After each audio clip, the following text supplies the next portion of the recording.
So guys, ayun, good evening dito sa BC, no? So guys, ito, andito tayo ngayon sa sa isang university or school which is madalas dito naglalaro yung mga Pinoy, no? Mga basketball, no?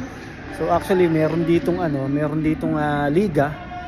Then nayaya tayo nung pastor namin na actually yun yung tumutulong din sa akin mag-ikot-ikot dito, alam mo yun, siya yung nag-a-assist sa akin para gumala rin dito sa sa Chilliwack yan.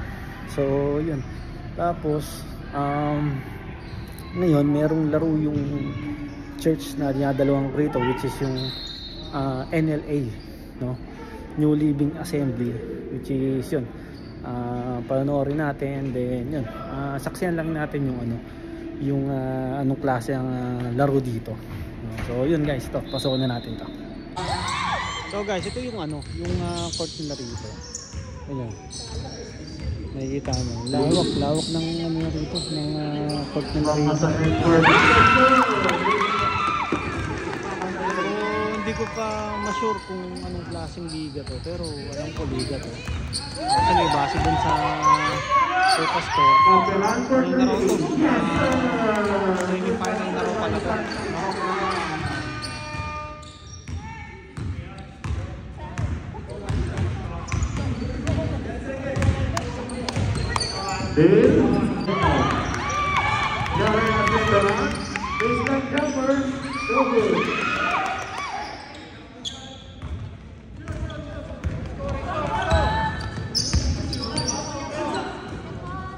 Para Manzana.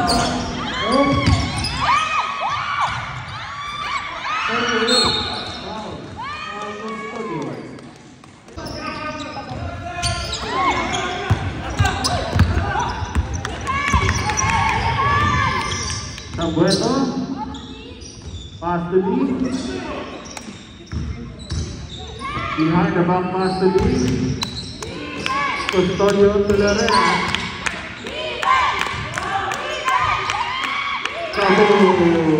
Custodio to Lee.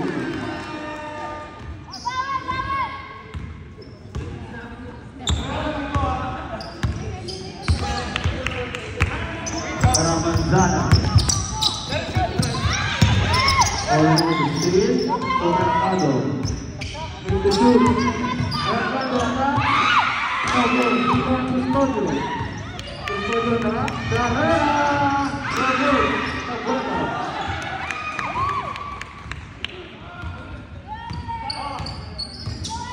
Makasaya to Mercado.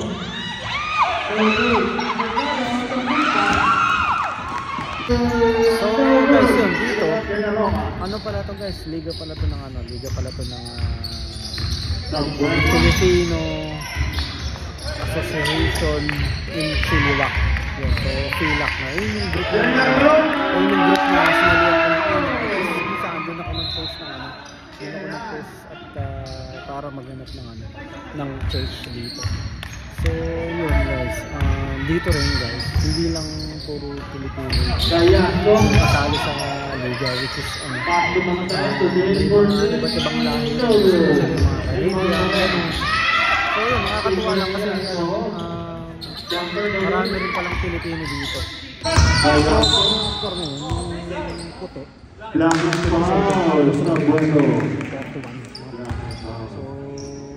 so fourth quarter na. So yun. So guys, ayun, tingnan nyo, may mga Pilipino din. Actually, malis ng mga naka-color blue, which is NLA.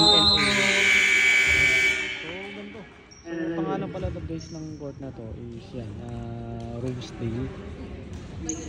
So ito yung madalas sa pinagsasagawa ng liga ng mga Pilipino dito. Itong Rosedale, actually siya, university siya rito. So hindi ko pa sure kung